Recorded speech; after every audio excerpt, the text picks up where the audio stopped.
On est en février, on est peut-être déjà sur la meilleure série de l'année. Ces Avengers ne peuvent pas vaincre Ultron. Pas seul. Oui, professeur. Il n'y a pas de professeur ici. T'as de la poigne pour un tétard. Et clin d'œil à ma nana. Alors, certes, il y a eu des scènes de panique, Ta nana. certains préjugés. Et on descend avec le lapin blanc au fond du gouffre. Eastwood. Clint Eastwood. Qu'est-ce que c'est que ce nom à la mort l'œil? Sa vie dans une école. Pourquoi vous obstinez-vous à ne pas comprendre mon action ? Bienvenue dans ce nouvel épisode de LCDS. LCDS, c'est le format critique de la nuit des sorties où on analyse un film ou une série. Et pour ce faire, je suis comme d'habitude avec Al. Bonsoir Al. Bonsoir Ista, comment ça va ?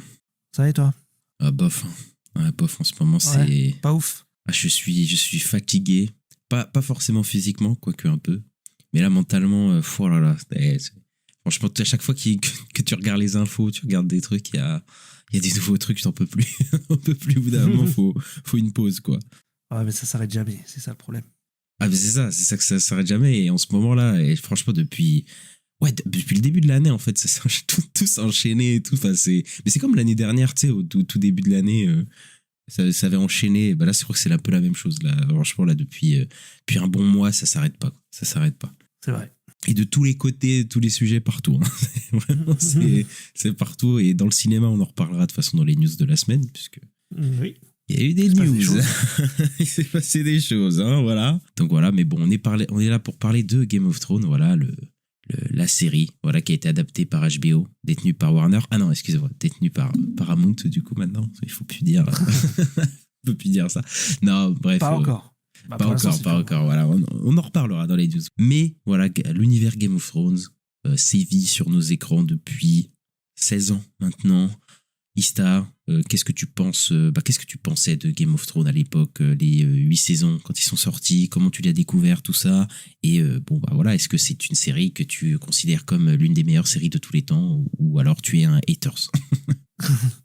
Je me souviens que j'ai un collègue à l'époque, quand je travaillais dans le télécom, qui me disait « Ah, c'est génial, Game of Thrones et tout », et c'était genre saison 1, tu vois, et il me disait « Mais moi, j'ai pas regardé saison 1, j'étais en mode je sais pas ce qu'il me raconte. » Et en fait, j'ai rattrapé... Quand la saison 2 était finie, il y avait les 2 premières saisons qui étaient sorties, et c'est là que j'ai regardé les saisons, et après les autres saisons d'après, je les ai suivies en direct, et puis ouais, c'était très bien, moi j'adorais, hein. J'ai acheté les coffrets Blu-ray à l'époque et tout. Par contre, j'ai eu, comme tout le monde, la saison 8 qui m'a un peu niqué le truc, quoi, et ça a été compliqué, quoi. Mais après, il y a eu House of Dragon qui est venu. Il y a un spin-off de Game of Thrones, voilà, qui est House of Dragon, qui est arrivé quelques années après. Et j'étais pas hypé du tout par le projet à l'époque. J'étais en mode, ouais, je sais pas trop quoi en penser en vrai. Même les trailers me donnaient pas spécialement envie à l'époque. Ouais, j'avais au final plutôt apprécié la saison 1 et moins apprécié la saison 2. Et voilà, quoi. Donc c'est un peu ça, mon histoire avec Game of Thrones. Et toi ? Ouais, bon, moi j'ai découvert, je crois que la saison 3 était en diffusion, ou elle est diffusée, je sais plus. Mais en gros, voilà, moi c'était la période où j'ai découvert...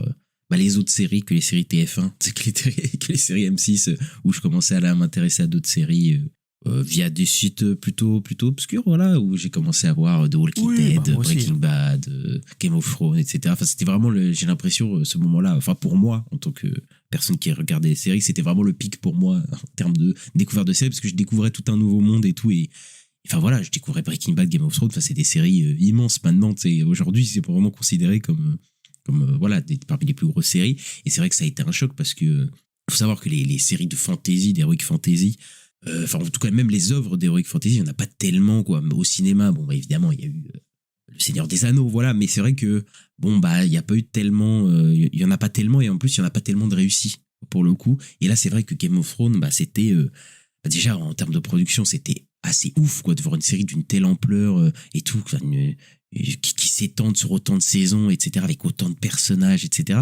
Et vraiment de nous mettre dedans, de vraiment d'avoir plein de personnages hyper complexes, hyper intéressants, en fait, pour le coup. Et oui, moi j'ai accroché direct, hein, Game of Thrones, pour le coup. Enfin, dès la première saison, ça a été un coup de cœur. Et alors là, j'ai suivi les saison après saison après saison, en étant assez fan de la série.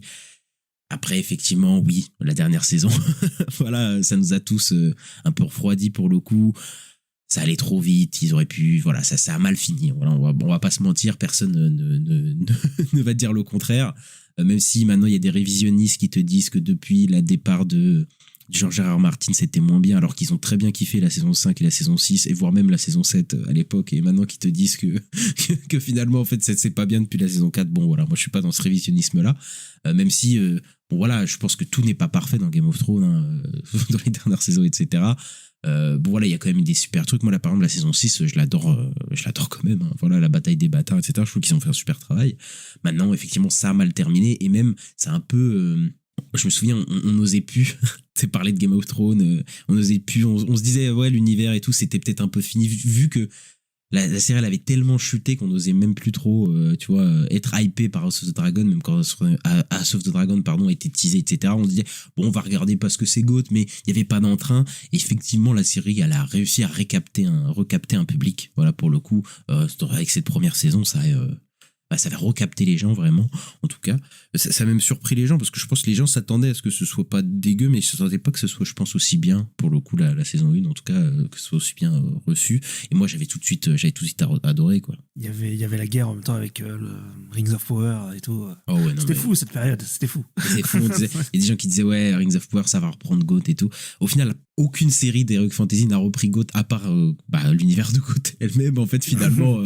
Tous les The Witcher, tous les La Roue du Temps et maintenant Rings of Power, ça a été un peu des échecs à reprendre, même si c'est pas forcément, je crois que Rings of Power ça il y a quand même pas mal de vues, ça a pas du tout repris la hype et vraiment l'engagement des gens autant que Game of Thrones, quoi. Et Game of Thrones, voilà, et au final qu'est-ce qui a repris le flambeau de Game of Thrones? C'est House of the Dragon, et c'est là on va en parler de la série A Night of the Seven Kingdoms, donc c'est l'univers lui-même qui se reprend, enfin en tout cas qui reprend les fans et etc., quoi. Donc bon voilà, l'univers Game of Thrones est immense, là il compte en faire je sais pas combien de séries.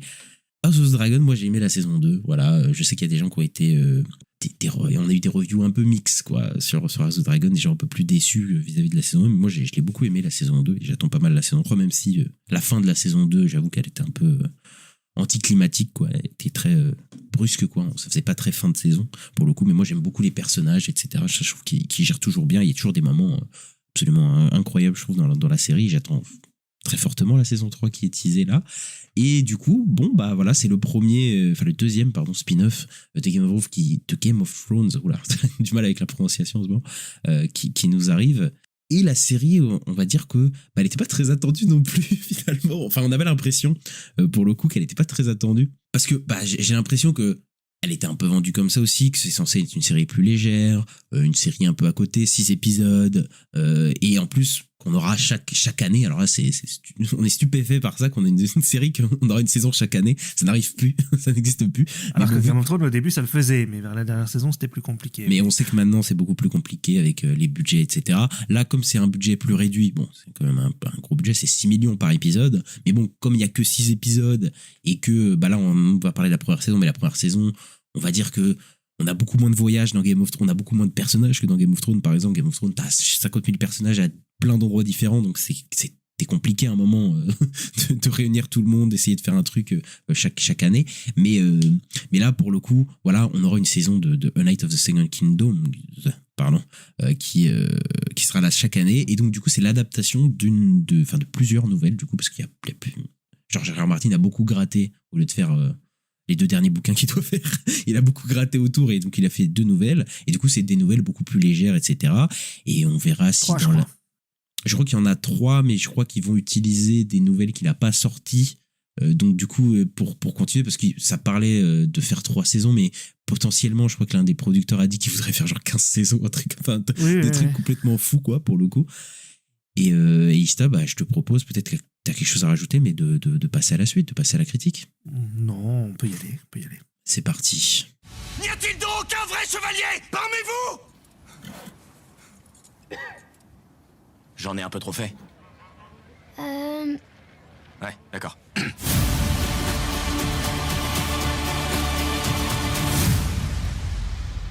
Un siècle avant les événements de Game of Thrones, 2 héros improbables erraient dans Westeros. Un jeune chevalier naïf mais courageux, Sir Duncan le Grand, et son petit écuyer Egg, à une époque où la lignée Targaryen détient encore le trône de fer et où le souvenir du dernier dragon n'a pas encore disparu de la mémoire collective. De grands destins, de puissants ennemis et de dangereuses aventures attendent ses amis improbables et incomparables. Peter Claffey, Dexter Hansel, Daniel Ings, Sean Thomas, Tenzin Crawford et un tas d'autres acteurs. Et ça, je vais te poser la traditionnelle question. Qu'est-ce que tu as pensé rapidement, sommairement, de A Night of the Seven Kingdoms ? Alors j'avoue qu'au tout début, j'étais pas en mode c'est génial et tout, je trouvais ça bien. Je trouvais ça sympa en fait. Bon, déjà retrouver l'univers de Game of Thrones et tout au niveau de la production design et tout, des costumes, des acteurs, tout était super. Comme ils font souvent avec cette saga, ça a toujours été un des points forts de la saga Game of Thrones, clairement. Et ouais, au début, je trouvais ça... c'était différent. C'était différent. Effectivement, dans le ton, il y avait un peu plus d'humour et tout, un peu plus léger, etc. Mais j'avoue que Dunk était attachant dès le départ. L'acteur est super. L'acteur de Egg aussi, qui est très bien aussi. Les deux forment un beau duo, je trouve. Et en fait, c'est au fil du temps, au fil des épisodes qui avancent, que vraiment je suis vraiment rentré dedans, et c'est plutôt je dirais dans les 3 derniers épisodes où ça commence peut-être à venir aussi plus dramatique, avec peut-être des enjeux un peu plus je sais pas violents, mais ouais un peu plus voilà, un peu plus sérieux quoi, que moi ça m'a vraiment pris. Et effectivement, et puis il y a l'épisode 5 qui est super, et comme d'habitude l'avant-dernier épisode des saisons de Game of Thrones, toujours le fameux épisode où il va se passer des choses, et ouais non c'est vachement bien. En fait j'ai envie de revoir ces personnages dans une nouvelle saison quoi, j'ai envie de suivre leurs aventures, je les ai appréciés, je les ai aimés, et ouais j'ai hâte de les revoir quoi. Donc ouais non c'est encore une réussite pour l'univers de Game of Thrones quoi. On est en février, on est peut-être déjà sur la meilleure série de l'année. Oui, c'est un peu tôt pour le dire, mais quand même, je m'attendais pas à un tel choc. Avant que la série arrive, je m'attendais à une série plus légère, un peu moins épique, etc. Et c'est vraiment ce que la série est, mais je m'attendais vraiment pas à ce qu'elle se hisse vraiment au niveau des 2 autres séries Game of Thrones, à savoir Game of Thrones et House of the Dragon, parce que là, franchement, ce qu'ils nous ont servi, c'est assez fou. Déjà, je suis toujours impressionné par le niveau de casting de cette série, c'est-à-dire que c'est parfait, quoi. Dunk, Egg, leur interaction, les acteurs, les dialogues, enfin tout est parfait au niveau des personnages. À ce niveau-là, c'est assez fou. Même les persos secondaires, genre Lionel Baratheon, etc., c'est toujours hyper prenant. C'est une série qui est plus comique, mais qui arrive à garder des enjeux hyper forts et qui sont hyper prenants. Je pense à l'épisode 4 et 5 qui m'ont vraiment scotché sur mon siège. Et en même temps, un niveau de production qui est à peu près inégalé dans toute la production de séries, à savoir HBO est vraiment au-dessus de tout, quoi. Ils arrivent vraiment à rendre n'importe quel univers vivant. La série, effectivement, elle est plus légère, elle est moins épique, elle en est pas moins très belle, elle est pas moins... Il y a beaucoup d'ampleur, en fait, dans cette série. Il y a je sais pas combien de figurants, ils arrivent vraiment à rendre tout vivant, quoi. Avec des têtes, avec une ambiance... Enfin, vraiment, je suis assez sur le cul du niveau de la série, parce que je savais que j'allais aimer, mais alors, franchement, jamais de la vie, je pensais que j'aimerais autant cette série que ce qu'on a eu, quoi. Et ce qui a un peu surpris les gens, je pense, dès le début, c'est le format peut-être plus comique de la série, même si nous, on avait des infos, parce qu'on savait ce que ça adaptait, etc. Mais effectivement, là, on retrouve vraiment un format, entre gros guillemets, de série comique, même s'il n'y a pas que de l'humour, mais à savoir un 6 épisodes, format court, format de 30 minutes, c'est-à-dire que bon voilà, tu lances l'épisode, il passe assez vite quoi, même si je trouve que moi personnellement le rythme est vraiment maîtrisé quoi, c'est-à-dire que moi dès le début j'étais à fond en fait dans les épisodes, et tous les épisodes passent mais tellement bien quoi. Et je sais qu'il y a des séries qui durent 30 minutes, qu'on a déjà chroniqué, etc., où dans les 30 minutes il se passe rien. Il se passe rien, où on a l'impression que parfois il y a des épisodes un petit peu remplissage quoi, c'est-à-dire que on a 30 minutes d'une action mais en fait qui mène pas à grand chose, où ça aurait pu être réglé dans un épisode tu sais de je sais pas de 40-50 minutes en 10 minutes, et là ils ont fait tout un épisode dessus alors que ça méritait pas le coup. Là j'ai l'impression que vraiment les 30 minutes, enfin chaque scène compte vraiment quoi, c'est-à-dire que chaque épisode, chaque moment est vraiment, enfin t'as l'impression qu'il y a un obstacle pour le personnage, il y a une aventure, on n'est pas dans le remplissage, il n'y a pas de longueur, quoi. La série, vraiment, il n'y a pas de longueur du tout, quoi. Parce que le rythme est assez soutenu, faut le dire, pour le coup. Mais après, je pense que ça peut être un peu frustrant, parce que la série, moi, je l'aime bien, mais d'avoir que 30 minutes par semaine, peut-être que ça peut être frustrant quand même. Oui, c'est ça, mais après, ça adapte aussi un livre qui est pas très long. Déjà, une nouvelle qui est pas très longue, donc c'est pas vraiment étonnant, en fait, ce format. Après, oui, j'ai vu des gens qui disent qu'ils auraient pu faire un film de 2h30. C'est vrai, hein. Après... je trouve que sur une série, tu fais plus vivre le truc sur la durée. D'un côté, ça peut peut-être être plus, comment dire, peut-être plus être marquant que si ce aurait été juste un film de 2 heures, tu vois. En fait, on en aurait pu parler une semaine après, alors que là, je pense que vraiment, ça a marqué les gens et que Au niveau de ses personnages, au niveau de ce qui allait se passer. Voilà, quand il y a la fin de l'épisode 5, t'as forcément envie de voir l'épisode 6, tu vois, ou même l'épisode 4 d'avant, t'as envie de voir l'épisode d'après. Donc je trouve que ça marche quand même, quoi, au final. Bah, surtout que la série est vraiment découpée en fonction des épisodes. Moi, je trouve, tu vois, chaque épisode est un peu une petite aventure, une petite confrontation, un petit truc. Enfin, tu vois, moi, je trouve que dans le ton de la série un peu plus léger et le côté petite aventurette, etc., bah, moi, je trouve que le format série est plutôt justifié, tu vois. Après, est-ce que ça aurait pu être un film? Possible, hein, je veux dire, dans un monde, ça aurait pu être un film, mais je pense que ça aurait pas pris forcément la même forme, tu vois, pour le coup, que la série a pris, quoi. Ouais, peut-être aussi. Et il y avait il y avait quelques critiques au début de la série qui disaient que c'était pas vraiment Game of Thrones. Je sais pas si tu te souviens au tout début, parce que c'est une série plus humoristique. Notamment par la presse. Oui, voilà, c'est ça. Série plus humoristique, plus court, ou au moins plus léger. D'ailleurs, je pense que effectivement, elle se démarque sur certains trucs, c'est-à-dire que, par exemple, il n'y a pas de générique à la série, et je pense que c'est pas pour rien, hein, dans ce côté, cette approche un petit peu pas de côté, pour le coup, est moins épique, parce que c'est vrai que le générique de Game of Thrones, il est tellement épique, enfin, on a l'impression que tu vas tu vas dans un monde épique, fantastique, etc. Là, effectivement, ça aurait été un peu contre-productif, je pense, d'avoir fait ça. Après, il l'utilise à un moment. Il l'utilise à un moment, mais il l'utilise d'une certaine manière. Je veux dire, si chaque épisode commençait avec le générique épique de Game of Thrones, et puis après tu te retrouves dans la boue avec Sir Duncan, alors que c'est un truc plus humoristique, je pense que ça aurait pas fité. Je pense qu'ils l'ont très bien compris. Et d'ailleurs, c'est annoncé dès le début que ça ne sera pas comme Game of Thrones, puisqu'il y a le moment, tout début dans le premier épisode, qui a fait énormément parler. Ça, c'est peut-être le truc qui a fait le plus parler de la série. C'est-à-dire qu'il y a le moment épique où il y a la musique de Game of Thrones qui se lance. On est au tout début, dans les 10 premières minutes, où on pense que quelque chose d'épique va arriver, et non, c'est interrompu par le fait que le Sir Duncan a la chiasse. Voilà, et donc il fait caca. Voilà. Bon, c'est hyper lourdeau, oui. On va pas se mentir, c'est quand même un peu lourdeau, et c'est un humour. C'est vrai. Ouais, mais ça donne le ton direct, ça te dit, t'es pas dans Dragon, t'es pas dans Game of Thrones, quoi. C'est ça, c'est la note d'intention est là, quoi. C'est-à-dire qu'il faut pas s'attendre à la même chose du tout. C'est un peu radical, et je trouve que c'est un peu lourdeau, et peut-être que la série abuse un peu des blagues pipi caca sexe gratuites. Voilà, ils en font peut-être un peu trop, parce que voilà, on est dans Game of Thrones et il y a ce petit côté-là. Mais en tout cas, t'es prévenu dès le début, quoi. Dès les 10 premières minutes, c'est direct dans ta gueule. Non, ce départ, on n'est pas dans Game of Thrones, on n'est pas dans House of the Dragon, quoi. Et d'ailleurs, la série utilise beaucoup avec le montage certains moments qu'elle casse avec le montage pour nous prendre à revers, quoi. C'est-à-dire qu'il y a beaucoup de moments d'incrustation rapide, surtout au début, où on va dire le personnage de Duncan, mais même d'autres personnages, mais le personnage de Duncan va par exemple te décrire son Sir Harlan, le chevalier qu'il a adoubé, soi-disant, comme quelqu'un de droit qu'il a jamais maltraité, et puis t'as un montage rapide de Duncan qui se prend des baffes en fait par Sir Harlan, donc qui se fait un peu bully, quoi, qui se fait un peu humilié, etc. Et c'est vrai que ce genre de montage, on l'a pas du tout retrouvé dans Game of Thrones ou dans House of the Dragon. C'est même un montage assez moderne, en fait, pour le coup. C'est pas le genre d'effet que tu retrouves dans des univers comme ça, dans des univers fantastiques, médiéval. Tu verras jamais ce genre de montage à la Edgar Wright, je sais pas, tu vois, ce genre de truc. Alors que là, ils osent vraiment aller dans ces trucs-là, et je trouve que encore une fois, dès le début, tu ressens que t'es pas du tout dans la même ambiance, quoi, pour le coup. Et on a pas mal de flashbacks comme ça qui sont assez drôles, hein.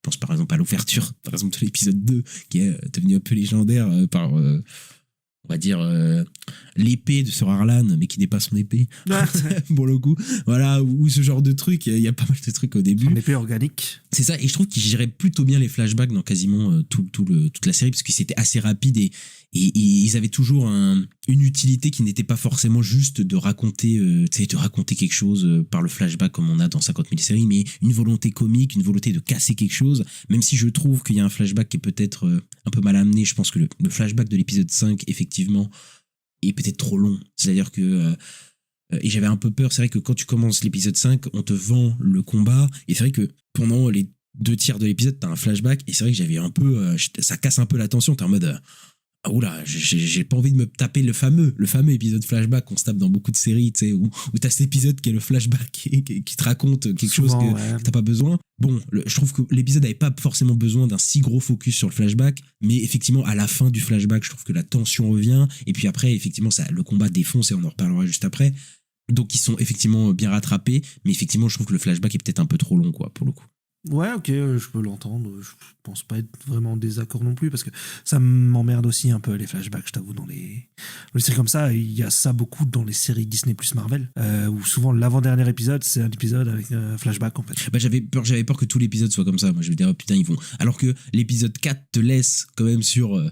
Bah, tu vois, en plus sur la musique de God et tout. Tu dis, alors, ok, là, on va rentrer dans le dur. Il y a des enjeux qui sont faits. Et là, boum, dès le début, flashback.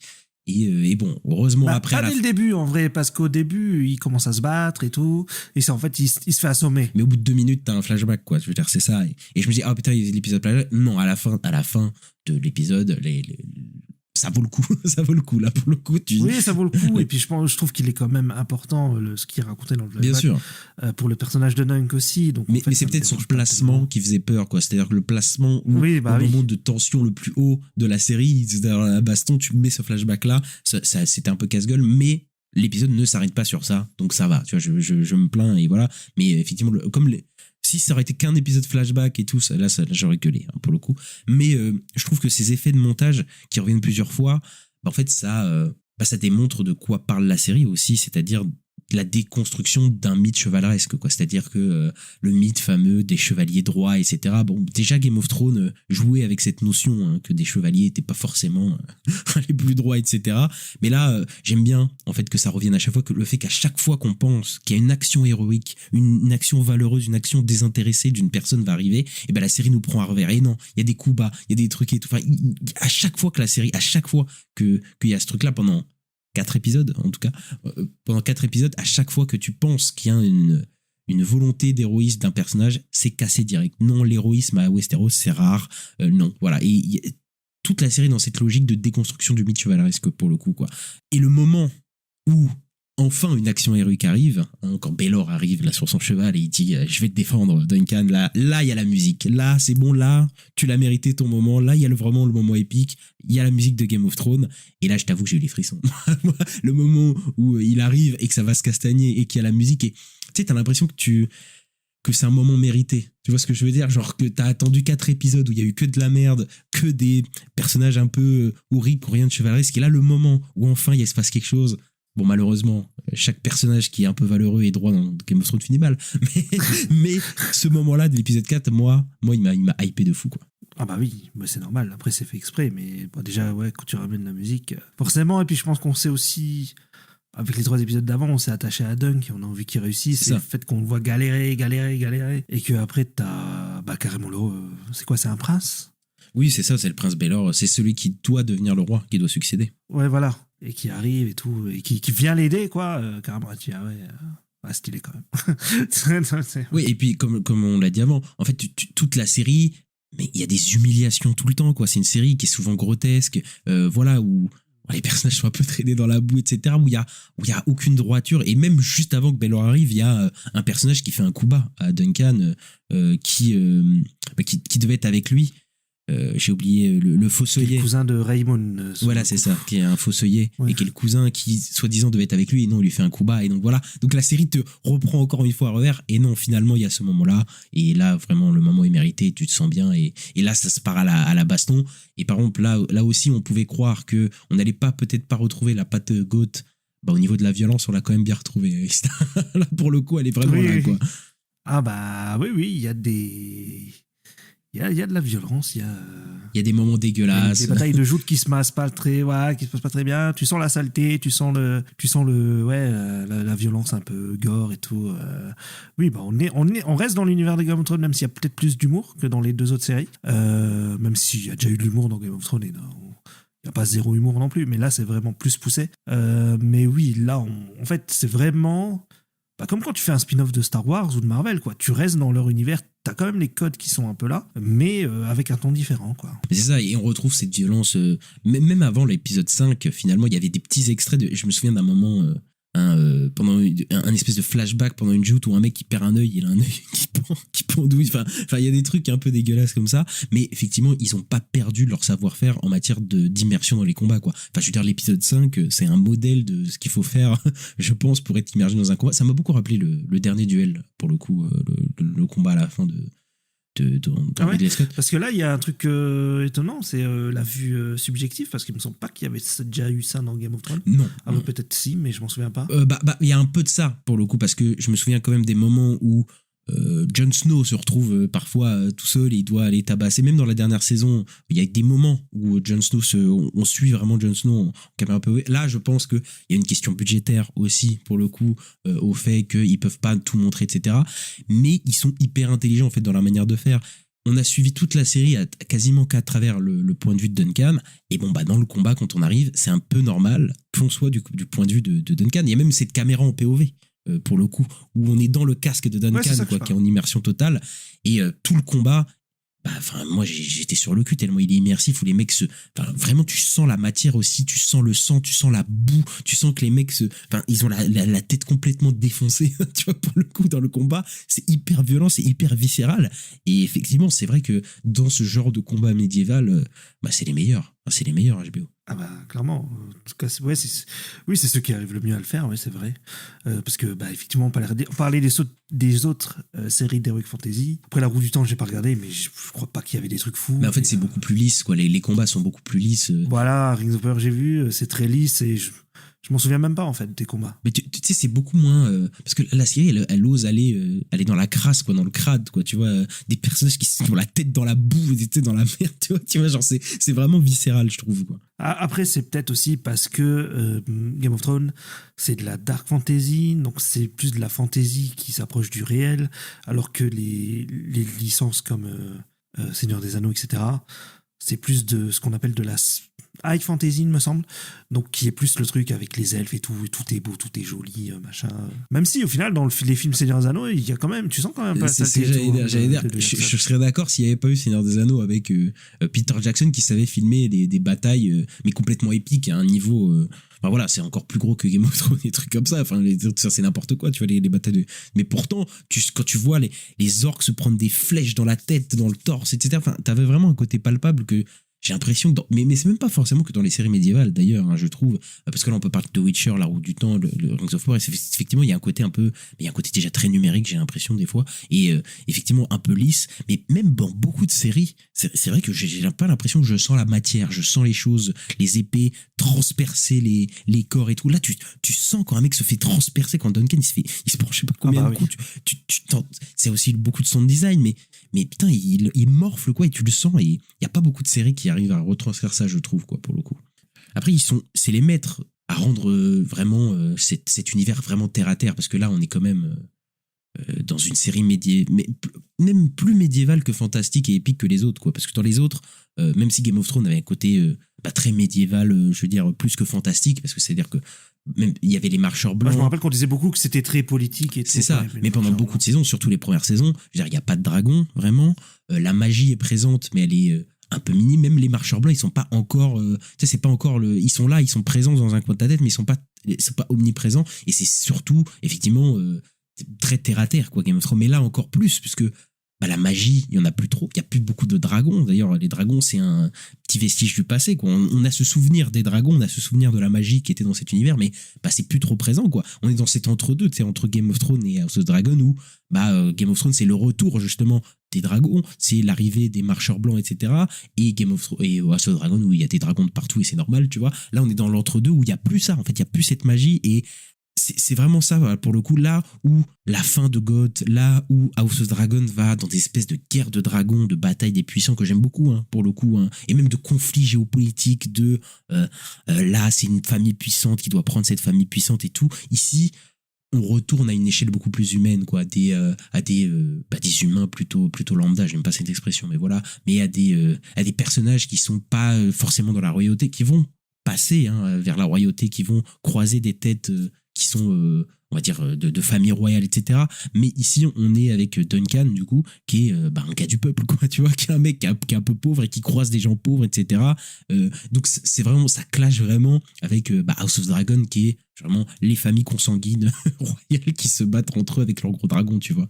Oui, rien à voir, sur le coup, il n'y a pas cette grosse échelle en mode guerre de royaume et tout, sud contre nord, machin, où la prochaine saison de House of Dragon, on sait que ça va commencer avec une grosse bataille, pardon. Et là, oui, c'est très terre à terre, et puis en fait, t'es que du point de vue de Dunk tout le long. En fait, pratiquement. Ouais. À part quelques scènes où tu vas peut-être suivre Egg, mais c'est quand même franchement, 95% de la série, c'est Oui, juste oui, Dunk, oui, quoi. c'est ça. T'as pas plein de personnages avec plein de storylines différentes, etc. Tu suis vraiment Dunk. Bah, ça me rappelle beaucoup les premières saisons de GOT. Enfin, certaines parties des premières saisons de GOT où dans Game of Thrones tu suivais plein de personnages et parfois tu suivais des personnages qui n'étaient pas forcément des rois ou des reines, des trucs comme ça, plus des personnages un peu moins haut classés dans les rangs, et t'allais dans les rues, tu voyais un peu le peuple, quoi. C'est ça aussi qui était très fort dans Game of Thrones. House of Dragon, il y a une approche totalement différente, et ça pour le coup, voilà, c'est des familles qui se battent. Voilà, c'est ça le principe, c'est des familles royales qui se battent. Là, on retourne vraiment à ça. Bah, c'est la même famille qui se. C'est ça. En plus, c'est la même famille royale où ils sont tous cousins et tantes et tout ça. C'est bizarre dans l'ambiance. Mais malgré ce côté plus, on va dire une échelle plus humaine, une échelle plus petite, bah encore une fois, hein, en termes de production, la série est magnifique. La série est magnifique, mais vraiment magnifique, quoi. C'est-à-dire que les plans sont superbement composés, la lumière est incroyable. Il y a vraiment des passages où ils se baladent dans la forêt, où tu vois la lumière qui traverse les arbres, etc. Mais c'est magnifique, quoi, pour le coup. Moi, je suis toujours impressionné par la manière qu'ils ont de rendre vivant leur univers, quoi. Les décors. Jamais un décor va faire cheap dans cette série, quoi, pour le coup. Il y a de l'ampleur, il y a une ambiance musicale, médiévale, tu vois. Il y a même cette fameuse scène de danse avec Lionel Baratheon qui est assez entraînante. Effectivement, la série est plus légère et moins épique, mais tu sens quand même l'univers de Game of Thrones. Il y a je sais pas combien de figurants dans cet endroit, quoi. C'est-à-dire que tu vois, dans plein de séries, t'as l'impression, même on parlait de Rings of War, parfois il y a un peu ce truc-là. Rings of War, ils font construire je sais pas combien de bâtiments ou je sais pas quoi, mais tout fait cheap, et t'as l'impression qu'ils sont dans les mêmes rues, dans la même putain de rue, et il y a 3 pecnos, quoi. Genre, tu sais, des fois, tu te dis, mais c'est pas possible, vous avez un budget, je sais pas combien. Ici, mais putain, tu sens les gens, t'as l'impression que oui, je peux croire que ces gens vivent dans l'endroit où on est, quoi. Je peux vraiment y croire, quoi. Bah, en vrai, tu dis qu'ils vivent, mais ils vivent même pas, parce que c'est un tournoi, Oui, c'est ça. et en fait, les gens vont partir au bout d'un moment. C'est plus un lieu, en gros, il y a un événement qui se passe, et donc il y a des gens. Ouais, c'est comme un festival de métal, quoi. Enfin, Oui, mais ce que je veux dire, quand je dis vivre, t'as raison, c'est plutôt. Je sens vraiment qu'il y a des gens qui sont installés là et qui vivent là sur le moment, tu vois. Genre que vraiment, Oui, c'est ça, il y a ouais. un marché, il y a. Enfin, tu sais, t'as tout plein de trucs, c'est hyper vivant, quoi. Oui, bah, c'est complètement vivant, et c'est vrai que c'est un des problèmes de Rings of Power, notamment. Et en plus, là, ouais, ils ont dû avoir 3 fois moins de budget sur Night of Seven oui. Kingdoms. Mais en fait, je pense qu'aussi, ouais, la bonne décision, même si, bon, au final, c'est un peu juste dû à l'adaptation du bouquin, mais c'est que tout se passe sur un lieu, et qu'en fait, ils bougent pas de ce lieu. Et donc, ils ont sûrement, ils ont créé les décors en vrai et tout. J'ai vu un peu des vidéos vite fait de tournage. Et voilà, et en fait, tout fait réel, parce que, en fait, tout est réel, en fait. Il y a ça aussi, quoi. C'est vrai. Mais après, pour le coup, pour revenir encore une fois au fait que je pense que c'est aussi dû au fait que HBO a l'habitude de ces productions-là, ils sont devenus maîtres. Bah, Game of Thrones, ils faisaient ça aussi. Game of Thrones, première saison de Game of Thrones, t'avais pas l'impression que c'était cheap du tout, alors qu'il y avait 50 milliards de personnages qui allaient partout. Enfin, c'était. King's Landing, c'était fou. et Ah, tout. mais King's Landing, même quand t'allais du côté de Daenerys avec tous les Dothraki, etc. Enfin, c'était complètement dingue, quoi.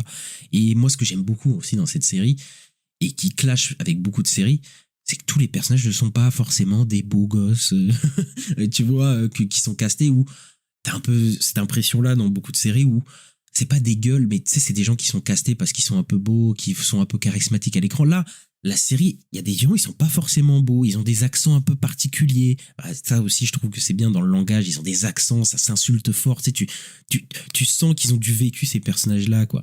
Et moi, j'apprécie vraiment le casting qu'ils ont, parce que même le casting, qui sont pas forcément les castings principaux, et on va y revenir parce qu'ils sont très réussis, mais des fois, t'as des figurants ou des gens qui arrivent et ils ont des têtes. Tu vois, ils ont des têtes, je sais pas comment dire, mais ils ont pas des têtes lisses. Tu les quoi. reconnais, Tu vois, c'est des têtes des gens vivants du peuple, quoi, qui existent, quoi. C'est des gueules, quoi. Et ça, j'adore ça, vraiment, pour le coup. Ouais, non, mais je suis d'accord. Rien que Dunk. Hein. Dunk.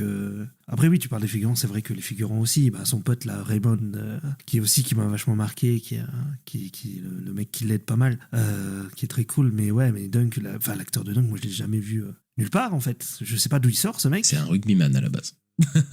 C'est un ancien C'est un rugbyman. C'est un ancien ouais. rugbyman, ouais. Ah tu vois, ils l'ont sorti du rugby et je sais pas, en fait, c'est peut-être pour ça aussi qu'il fait homme du peuple et tout. Peut-être c'est quelqu'un qui était pas, je sais pas, qui est homme du peuple à la base déjà. C'est pas un Nepo Baby, tu vois.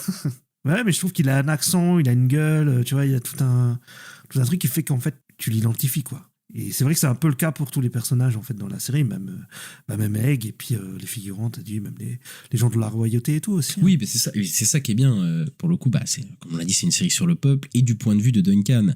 Et c'est là aussi où c'est bien, c'est qu'ils ont réussi à caster, comme tu l'as dit, une gueule et même Egg, enfin vraiment son crâne rasé et tout, ça, je trouve que ça marche trop bien. Je sais pas comment ils ont su que ça allait marcher le petit avec cette tête là, mais ça marche trop bien quoi. Et pour le coup, et j'adore aussi dans la série, pour le fait qu'on dit qu'il casse des gueules vraiment, etc., c'est qu'il y a plein de moments un peu de vie quoi aussi. C'est ça que j'aime bien, surtout même entre Dunk et Egg, etc., c'est qu'il y a plein de moments qui sont pas juste là pour, comme je le dis, le scénario, faire avancer l'histoire, etc., mais des moments où tu sens les personnages vivre. Juste ils mangent. Voilà, t'as ce passage qui est très bien où ils font un petit sandwich, alors que bon, Egg est sûrement, parce que voilà, on sait que c'est Aegon Targaryen, tu vois, il est sûrement habitué à des plats bien plus raffinés, je pense, que ce plat-là, tu vois. Mais je trouve que il y a des moments comme ça qui marchent super bien. Et comme tu l'as dit, Duncan, mais génial, c'est en fait cet acteur, quoi. Et j'aime bien parce que son personnage, c'est un genre de chevalier qu'on n'a pas trop vu dans Game of Thrones, parce que on en a vu des chevaliers dans Game of Thrones. On en a vu plein à bouffer, quoi. Mais pour le coup, un chevalier qui est pauvre, qui n'a pas d'argent, qui n'est pas rattaché à une maison, qui est un espèce de chevalier errant, bah, j'ai pas trop d'exemples dans Game of Thrones, tu vois. Pour le coup, tous les chevaliers sont souvent des chevaliers assez nobles, finalement. Et c'est vrai que ça nous rappelle que c'est pas parce que forcément t'es chevalier que t'as une bonne position aussi, hein. Et même au Moyen-Âge, c'était pas tout le temps le cas. T'es chevalier parce que, effectivement, t'as été adoubé chevalier, etc. Mais tu peux être pauvre, tu peux être un chevalier et être aussi au niveau d'un pecno, en fait. Tu vois, parce que t'as pas d'argent et parce que t'es attaché à aucune maison, etc. Donc, moi, je trouve que c'était bien d'avoir pris ce prisme-là. Et en plus, vis-à-vis de ce que la série veut parler, hein, évidemment, du mythe chevaleresque, etc. Le fait de prendre ce chevalier un peu pauvre qui est très benet, voilà, on va pas se mentir, il est perdu, il est gauche, et autant verbalement que physiquement, hein, voilà, il y a plein de moments où il parle et il dit un peu n'importe quoi, pour le coup, qui me font extrêmement rire, mais même physiquement, des fois, il se trompe de sens, ça arrive plusieurs fois, pour le coup, où il va à droite et fait « Ah non, putain, je dois aller à gauche » et tout, et pour le coup, il est un peu à côté de la plaque, et ça me fait extrêmement rire, voilà, tous ces moments-là. Et des fois, il dit des choses qui peuvent irriter sans faire exprès. Tout. Enfin, vraiment, je trouve que c'est super bien dialogué pour le coup. Mais en fait, ça reste un mec hyper sincère et hyper noble, en fait, dans l'âme, quoi, pour le coup. Oui, bah, je pense que c'est pour ça que dans l'histoire, comment t'as dit, Baylor Targaryen, tu vois, il l'a apprécié parce qu'il voit quand même la bonté en ce mec et tout. Mais en fait, c'est quelqu'un qui est sincère, mais qui, oui, est aussi un peu naïf et un peu maladroit, quoi. Mais c'est quelqu'un qui est très gentil. C'est quelqu'un qui est très, très gentil et qui veut faire du bien autour de lui et tout. Donc, ouais, moi, j'aime bien. C'est un peu le genre de caractère que j'aime bien. Oui, et puis très bien interprété. Et puis, il a un rapport avec son maître qui est ambigu, surtout aux premiers abords, surtout. Et on parlait du montage et des flashbacks ultra rapide là, qui était calé de Sir Harlan, son maître. Et c'est vrai que Sir Harlan, c'est un peu c'est un peu un fantôme, hein, c'est un peu il hante clairement le récit, en fait, tous les épisodes. Pour le coup, il y a cette figure que lui-même à chaque fois se réfère à lui, à ce que Sir Harlan aurait fait, et en même temps il y a tous ces flashbacks, et on voit que c'est une figure complexe, en fait, parce qu'on découvre les flashbacks, on voit une relation clairement abusive aux premiers abords, où le mec se fait maltraiter, voilà, il est alcoolique complètement, Sir Harlan. Mais petit à petit, au fur et à mesure de la série, on se rend compte qu'aussi c'est une figure plus complexe qu'il n'en a l'air, quoi. C'est-à-dire qu'il est profondément aussi droit, quand même. Même si c'était un pauvre ivrogne qui tabassait parfois Dunk, etc. Il a quand même un côté droit et sincère, ce personnage-là. Et j'aime bien qu'au fur et à mesure, on découvre ça, en fait, de son personnage, quoi. On découvre qu'en fait, parce que Dunk, au début, dit « Oui, mon maître est quelqu'un de droit et tout. » C'est pas trop ce que j'ai vu pendant 2-3 épisodes au début. Mais au fur et à mesure, tu te rends compte que non, il avait un bon fond, finalement, aussi, ce maître-là, quoi. Oui, bah, au début, ouais, moi j'étais en mode, mais c'est un connard ce mec, et tout. Et en fait, c'est plus avec le flashback dont je parlais tout à l'heure, qui est un peu un revirement où on voit qu'il l'a sauvé, déjà, et puis qu'après il l'a pris sous son aile, en fait. En fait, il l'a sauvé, lui, quand il est petit, il n'arrête pas de le suivre partout, et au bout d'un moment, il l'a pris sous son aile, et en fait, et tu vois des moments aussi où ils rient ensemble sous un arbre et tout, qui sont vachement touchants et tout. Et tu vois que oui, il aimait vraiment son maître, même si peut-être il était un peu violent avec lui et tout, etc. Mais il y avait l'air d'avoir une vraie complicité entre les deux, et au final, ouais, c'est un peu son modèle, quoi. Et d'ailleurs, il garde une certaine ambiguïté sur est-ce que le maître l'a adoubé ou pas avant de mourir. On ne sait pas si Duncan ou non, et je trouve que c'est une très belle idée parce que au final, dans ce dont parle la série, en fait, qu'il était adoubé ou pas, est-ce que ça change quelque chose? Je ne pense pas, parce que je pense que, après, c'est ce que la série traite, hein, il est déjà, il est déjà très noble, il est déjà très droit, il est déjà très sincère, donc il a toutes les qualités pour être un chevalier, en fait. Combien même qu'il était adoubé ou pas, ce Duncan, en fait, finalement, il est plus chevaleresque que beaucoup des chevaliers qui croisent sur sa route, finalement, tu vois. Il est plus chevaleresque que... Mais s'il n'a pas été adoubé, vu qu'il a adoubé Raymond n'est pas chevalier non plus. Bah non, il n'adoube pas, justement. Il regarde le mystère, parce que le moment où il doit adouber Raymond, il hésite, il ne sait pas. Et on ne sait pas s'il hésite parce qu'il n'a pas été adoubé, et du coup, c'est Baelor qui l'adoube. Ah oui. Il me semble que c'est Baelor. Non, c'est pas Baelor, c'est Lionel, peut-être. Je crois que c'est Lionel, peut-être, Baratheon qui l'adoube. Mais en tout cas... Ah oui, t'as raison, c'est le Baratheon. Mais ce n'est pas lui qui l'adoube. Tu vois, parce qu'il hésite. Et donc, est-ce qu'il l'adoube parce qu'il sait qu'il n'est pas chevalier, ou est-ce qu'il l'adoube parce il sait pas comment faire, tu vois, il est un peu perdu. Il joue bien avec cette ambiguïté-là, je trouve, qui apporte vraiment quelque chose au personnage, tu vois, pour le coup, qui peut-être ne se sent pas légitime ou pas, enfin, d'être chevalier ou quoi. En tout cas, j'ai trouvé ça super, mais vraiment, ce qui marche le plus dans la série, c'est le duo avec Egg, le contraste, évidemment, entre eux. Et c'était ça qu'il fallait pas rater, évidemment, pour le coup. Duncan est un géant, voilà, il est filmé d'ailleurs comme un géant, il est plus grand que quasiment tout le monde. Et l'autre, il est tout petit. Il est tout petit, il est chaud. Et la mise en scène, justement, travaille ces rapports de force entre eux. Mais ce qui est intéressant, c'est que les rapports de force, en tout cas visuels entre les deux personnages, ça ne matche pas forcément ce qu'ils sont, puisque ici, l'écuyer est le personnage qui est le plus au fait du monde qui l'entoure, alors que normalement, c'est l'inverse. Normalement, l'écuyer, c'est celui qui apprend en fait du chevalier, c'est celui qui est plus... un peu plus benet et qui connaît pas les choses et qui va se faire prendre. Ici, c'est un peu l'inverse, c'est-à-dire que l'écuyer, Egg, Aegon, il est très instruit, voilà, du fait que c'est un Targaryen, donc il a reçu une éducation, voilà, etc. Et Duncan, il est très naïf, etc. Donc il y a un peu une inversion des rapports de force aussi qui est assez intéressant, voilà. Même si je trouve que Egg, j'avais un peu peur de ça, même s'il a ce côté Wikipédia pour le coup où le mec peut te citer plein de trucs, connaît plein de trucs. Ça reste un enfant, c'est-à-dire qu'il pose aussi des questions de son âge, il demande à Duncan, qu'il révère vraiment plus que tout, il lui dit est-ce que je vais aussi avoir des poils pubiens, quoi, est-ce que je vais avoir des poils aux parties intimes, il pose des questions aussi typiques de son âge, et finalement en fait c'est un récit d'apprentissage pour les deux, en fait cette série c'est un récit d'apprentissage autant pour Duncan qui va devenir valeureux chevalier, et Egg aussi qui va s'émanciper un petit peu de sa famille pour le coup, et qui va suivre un chemin d'apprentissage avec Duncan, quoi, pour le coup. Ouais, complètement. C'est Egg qui va déjà quand on a la révélation là, on pense que bon, moi là-bas je pensais que c'était juste le feed, tu sais, il va à une auberge au début, Duncan, au tout début de la série, et moi je pensais que c'était genre le fils de celle qui tient l'auberge. Et en fait, ça m'a surpris qu'il y ait eu la révélation. Tu t'attendais pas que ce soit un Targaryen ? Ah non, pas du tout. Non, pas du tout. En plus, c'est chauve, comment je le sais. Justement, parce qu'il se coupe les cheveux pour pas être reconnu en tant que blond Targaryen, tu vois. Ouais, mais j'y ai pas pensé. Moi, j'étais en mode, il y a des chauves. Okay. Il y a tellement de chauves maintenant. Normal.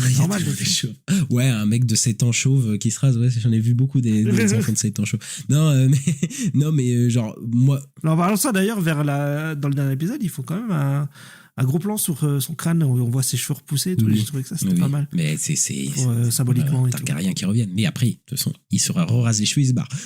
Voilà. Mais moi je savais que c'était un Targaryen. Enfin, je veux dire, le mec a les cheveux. Enfin, moi j'étais en mode bon, le mec se coupe les cheveux. Pourquoi ? Parce qu'il a les cheveux de Targaryen. Et donc voilà, il veut pas être reconnu. Donc voilà. Après, je m'attendais pas à ce que la révélation se fasse genre épisode 3. Moi, je pense que c'était un gros twist, je sais pas, de la troisième nouvelle ou je sais pas quoi. Donc quand le moment est arrivé, je fais oh, ok, c'est direct et tout, ça passe là.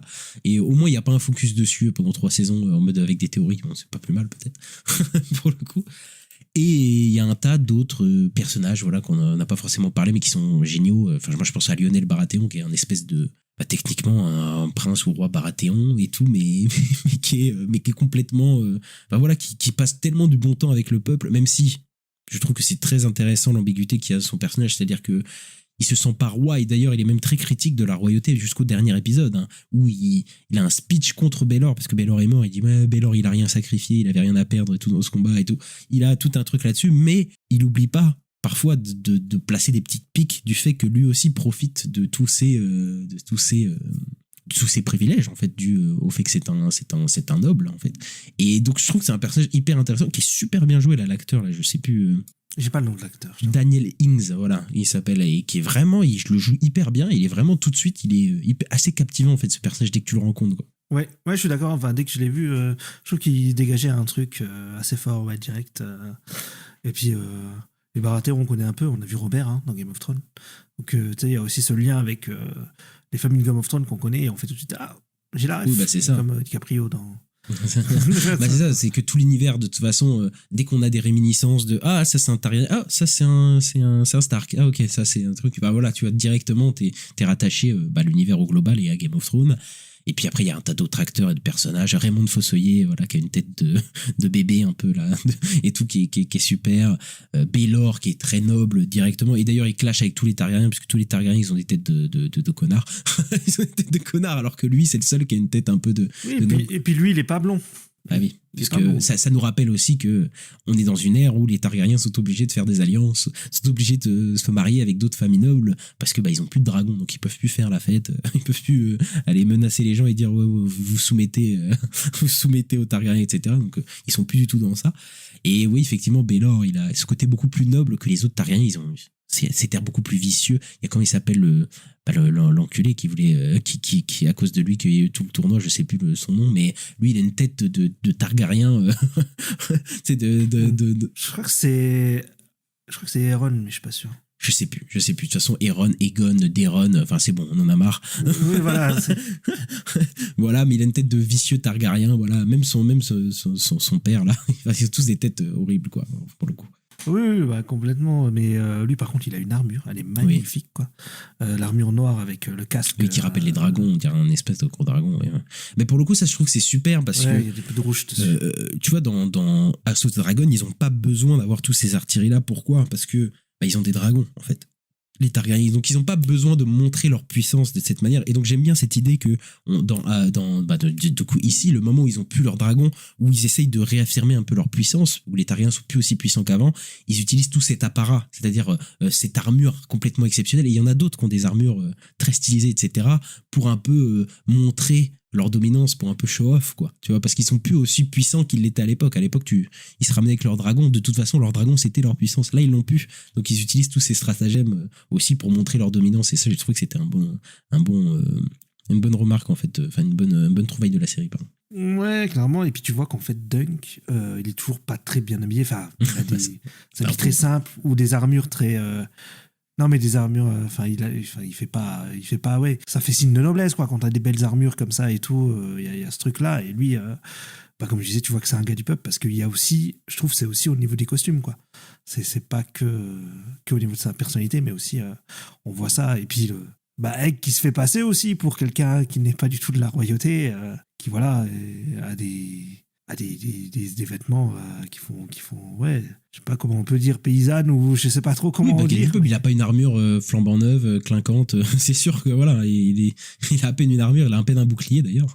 Donc, mais dès qu'il est repris, tu vois, après ils lui mettent l'habit tout noir là et tout, le truc des Targaryens là. C'est Egg quand il est dans le château, et ça lui va pas du tout. Je trouve que ça lui va pas du tout. Bon, est-ce que t'as quelque chose à rajouter sur cette série? Non. la longue réflexion. Bah écoute, on a beaucoup aimé, voilà, pour le coup cette série, voilà, donc on espère que les séries de l'année seront aussi bien, j'allais dire, ou peut-être pas aussi bien, mais en tout cas bonnes, et qu'on va pas redescendre très vite dans les limbes, parce qu'il y a des séries qui étaient compliquées, hein.